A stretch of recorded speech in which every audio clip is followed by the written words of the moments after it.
You may have noticed some star professional athletes have made their way to the Garden City this week. KPAX's Kyle Hansen found out how Washington's professional women's soccer team got the okay to practice here in Montana and what they're enjoying most about their stay. In the world of COVID-19, everything is rapidly changing by the minute. For the OL Reign, a professional women's soccer team in Washington, their change was a positive one when the team was granted permission to leave Washington and begin training in Missoula. I think we knew we were going to Montana 48 hours before we were leaving for Montana. So everything came real fast at us. The OL Reign, headlined by U.S. women's national team members Megan Rapinoe and Allie Long, arrived on Monday to begin training for the National Women's Soccer League tournament, which will begin June 27th. The tournament, which will be played in Salt Lake City, replaces the season that was lost due to the pandemic. The players have practiced at South Campus Stadium and will for the next few weeks. Because Washington's restrictions are harsher than Montana's, the team sought permission from the league and health departments to practice in more remote areas ahead of the tournament. Players had to test negative for COVID-19 before leaving Washington and must follow strict guidelines while here, and they aren't taking those new freedoms lightly. Taking every kind of step necessary to ensure that we are safe. And the same here in Montana, it's not just about us. We have to make sure that if we go outside that we're very respectful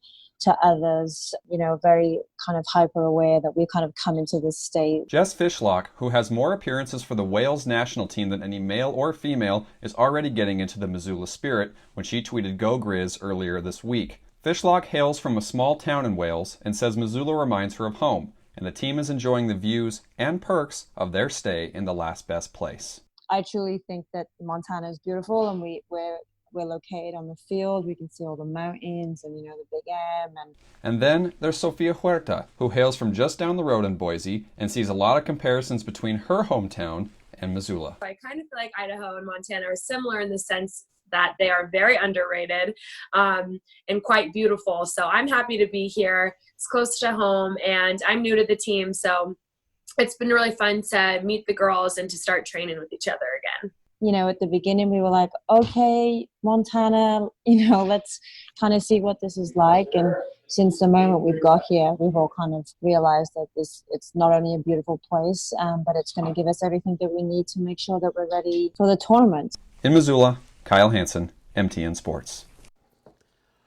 Thanks for that story, Kyle. Now, if you do see the players out and about, they're not allowed to take photos or sign autographs due to health code distancing protocols that they have to follow to keep everyone safe. Fans are not allowed in the stands, but are allowed to watch and cheer around the perimeter of South Campus Stadium. And in Missoula Custom, yes, they've already checked out Big Dipper Ice Cream.